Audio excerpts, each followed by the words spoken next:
Thank you so much for joining today. I have the privilege of introducing an illustrious panel of environmental champions. Immediately to my left, my right, if you're looking at me, is Fred Krupp, the president of the Environmental Defense Fund. We also have Collin O'Mara, who leads the National Wildlife Federation, and Kameran Onley, who is the director of U.S. Government Relations at the Nature Conservancy. So thank you all for joining me here today. For my first question, conversations about permitting reform have this interesting way of becoming about strange bedfellows. And I think most folks assume that environmental groups and advocates would be sort of reflexively opposed to permitting reform. But those of you on stage have all been quite active in ways to improve the permitting processes to yield better environmental outcomes for some time now. So I would love to hear from each of you why that is. Maybe starting with you, Fred. Well, thanks, Jane. Well, we think it's time to reform permitting because it just takes too damn long to build stuff. And unless we build stuff, we're not going to have the clean energy economy that we need. We need more transmission. We need more clean energy. Electricity demand is rising, not falling. And we have to get on with it. There are ways we can reform, and we need to reform, that fully protect communities and speed up the process. And that's what we're very committed to seeing happen. That's great. Collin, what about you? Yeah, I mean, similarly, as someone who's been both a regulator, I was the Secretary of Natural Resources for the great state of Delaware, and also kind of an applicant, kind of trying to do big restoration projects now with the National Wildlife Federation. I've seen kind of the good, the bad, and the ugly. And whether it's building the clean energy future that Fred mentioned, whether it's just doing basic restoration and resilience projects. I mean, I have nightmare stories of trying to do wetland projects where save that for the next question. Oh no. But just nightmare stories, right? Where like 30% of the budget, right, is going to go to the project in 5 years or 10 years of delay. There are huge opportunities for us to make sure we're both, fair, fast, and final in our decision making.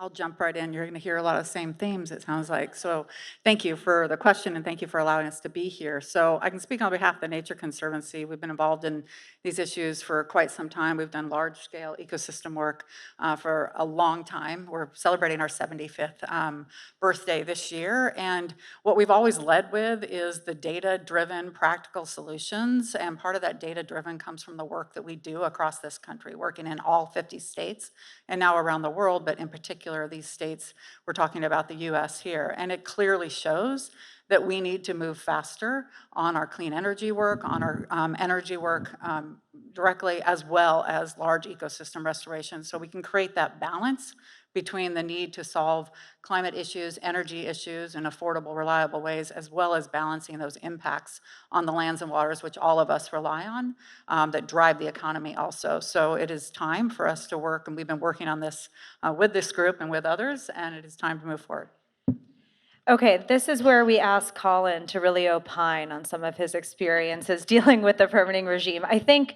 I, for one, tend to think about permitting reform as a potential barrier for sort of physical built infrastructure, but as you just indicated, it's often the case that permitting can have unintended consequences that can sort of tangle up efforts to do sort of large-scale ecosystem restoration projects and other kinds of projects that NWF prioritizes. So could you just explain to us how that is and how we might improve it? Yeah, I mean the same litigation risk that a lot of folks in this room have experienced, whether it's under NEPA or the Endangered Species Act or the Clean Water Act or other statutes, can also affect restoration projects. So if we're doing a big forest restoration project, you can see litigation lasting decades, despite collaborative processes that went on for years, all kinds of sound science that's been well navigated.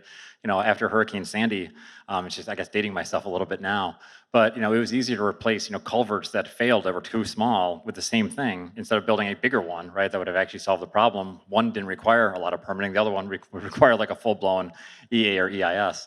And so, in every one of those cases, the lack of efficiency just made communities less safe, made habitat less secure.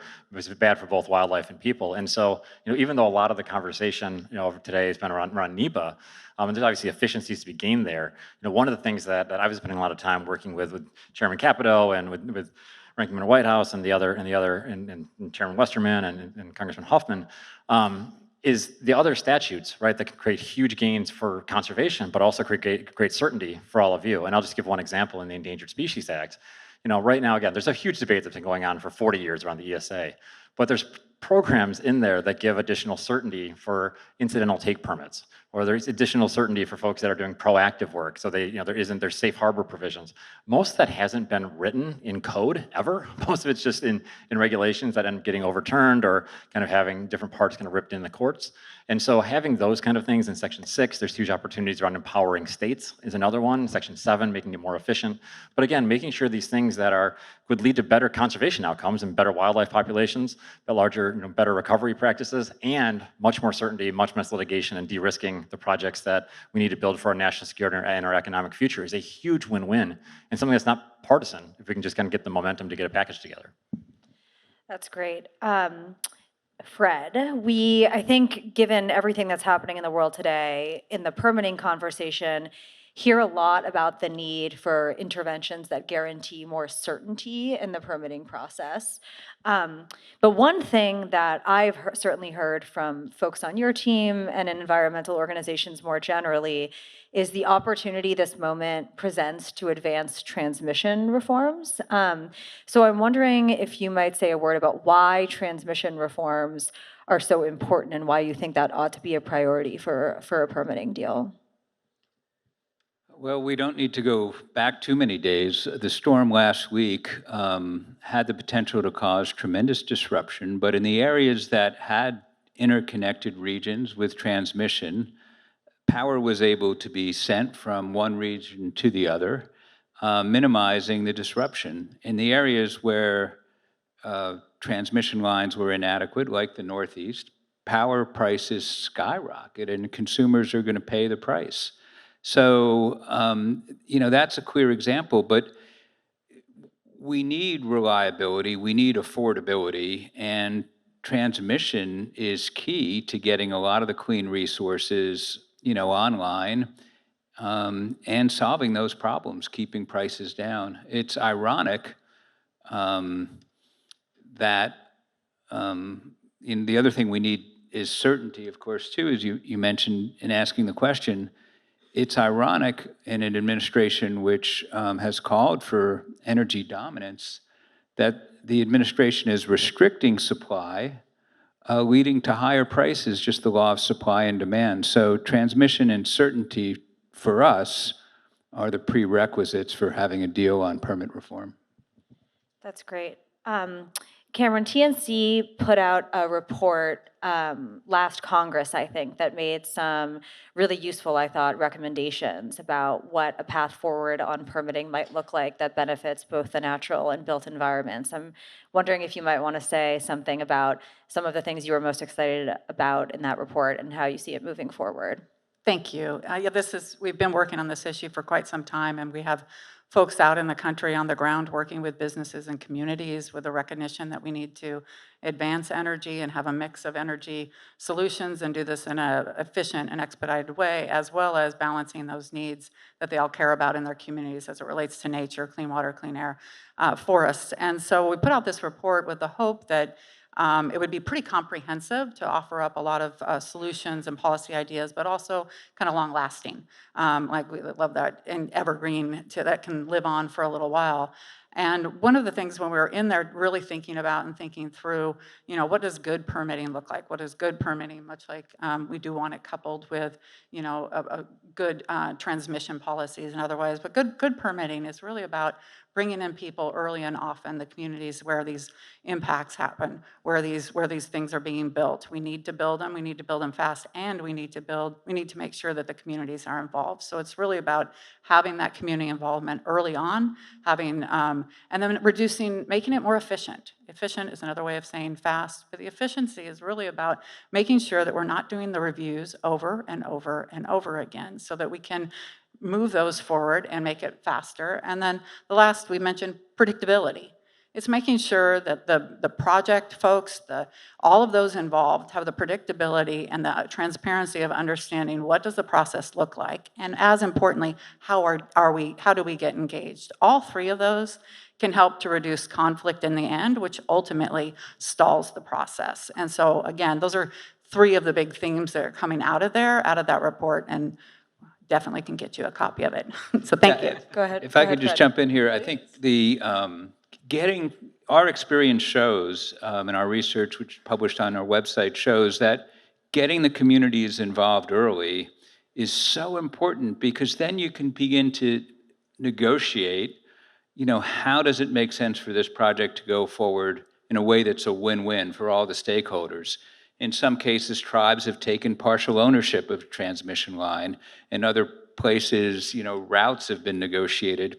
But our research shows that the project proceeds faster when the community is involved early in an authentic way. And so I just wanted to second what you said, Kameran, because it's just so wise. Yeah, I think there's this question of early upstream engagement and also fair limits on the extent to which the engagement continues, right? So like at some point decisions do have to, community engagement into perpetuity is not a way to resolve conflicts, whether you're going to build a project or not build a project. I guess one question I have is, Fred, I think I was really taken with your response to the question about what brings EDF to the table on this stuff in general. I think one of the reasons people assume that environmental groups would have a sort of negative reflexive reaction to permitting reform or making permitting more efficient is because, in truth, many of these tools have been sort of the tip of the spear for efforts to stop bad things, to stop bad polluting things from happening. So this is a really tough question, I think, for all of us who care about the environment, but I'm curious, and this is not just for Fred, this is for the whole panel, how do you think and weigh trade-offs around blocking bad and building good? What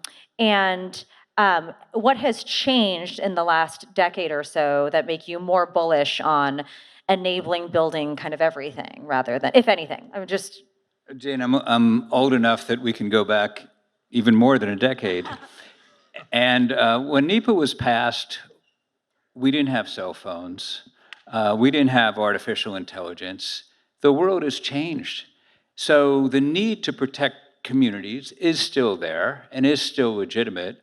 But surely, with all these new tools, there are ways to protect communities and process permits and make decisions in a confined time period, just as you said. And, that is the experience that we've had. Is it doesn't have to be a trade-off. It can be, protecting the environment and people and communities and having far speedier decisions that allow us to build things in good ways that are protective of our values. Yeah, and I would just add to that, folks are just seeing the blockage kind of across the board, right? And I'll use another ESA example. There was a great report put out a few weeks ago by a really smart report by Conserve America, kind of a conservative conservation group. And they looked at projects that had more than $500 million of CapEx, energy projects, looking at broad different kinds of projects. More than 2/3 of those projects faced major litigation, and 40% of the ones that faced ESA litigation actually were either canceled or terminated.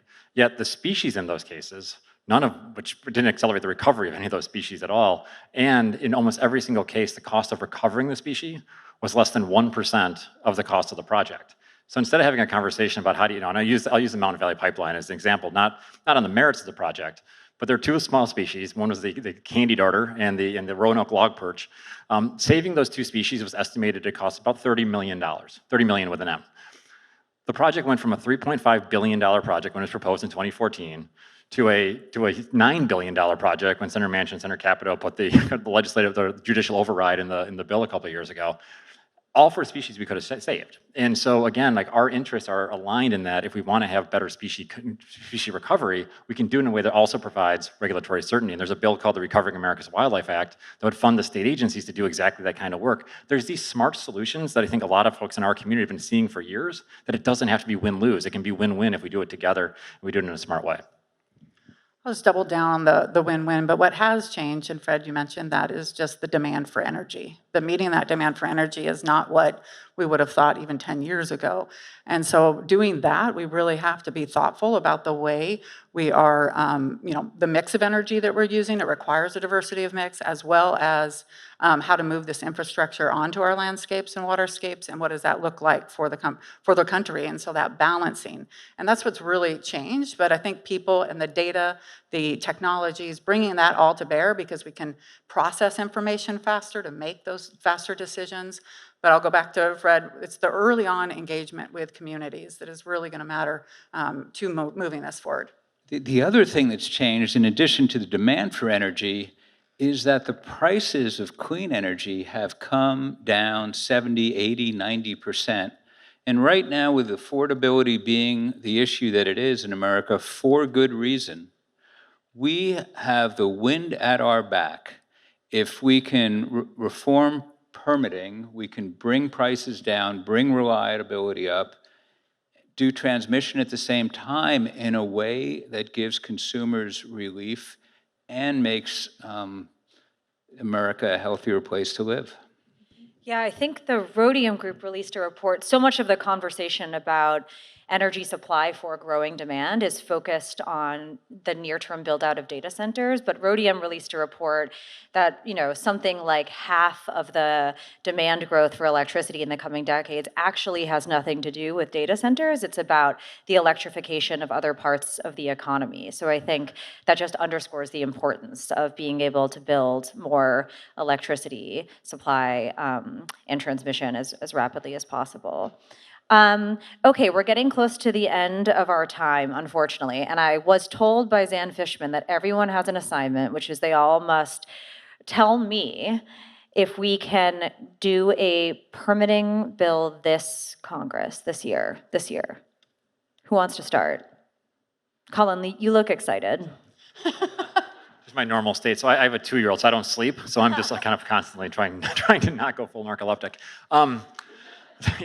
I absolutely do think we can get it done. I think the congressional politics are set up as well as they possibly could be. I think having Senator Capito and Senator Whitehouse negotiating those pieces is fantastic. I think Senator Lee has been really thoughtful on the transmission piece, and Heinrich's been a champion for a long time. I think, as you heard from Chairman Westerman, obviously great conversations there. And so that lines up really well. I think the variable is the administration. Because I do think that, as Fred said, we want to be in a position where energy dominance means everything. I think we're going to need all the sources. We want them as clean as possible, of course, from the National Wildlife Federation's point of view. And if we also believe our rhetoric that clean is cheaper, then we want to have a competition to let the market work and let the cleaner options get on the grid. But I think if we can provide that confidence that all technologies are going to benefit, whether that's through some smart legislation. There's a lot of ideas around certainty right now. There's an interesting bill dropped today called the Freedom Act, which folks should check out. But making sure that there's that predictability so folks can get to the courts, get quick decisions like we saw in offshore wind. If that piece comes together, then I think we absolutely can get a deal done this year. I'll just add that, yes, we think we can do this year, and the issue is too important not to move forward. That being said, the details always matter as you're looking at the pieces of legislation. When you're improving the process, there are a lot of opportunities out there we've already seen to improve on the process to make it faster, as well as trying to balance those impacts. I think it's trying to keep the core purpose originally of some of that permitting, which is protecting the environmental values, protecting our communities, but then also recognizing that the world has shifted around us. We have new technologies, new way of processing these permits. So yes, we were excited, and like I said, the issue is too important to keep punting on it. I sure hope so, because America needs permitting reform in order to become stronger and healthier. But I agree with what Collin said, which is that it depends on whether the administration is going to change its behavior and stop targeting clean energy that in today's world is actually the cheapest source around. I think that's the big variable. Well, thank you so much. Please join me in thanking our panel for the discussion today.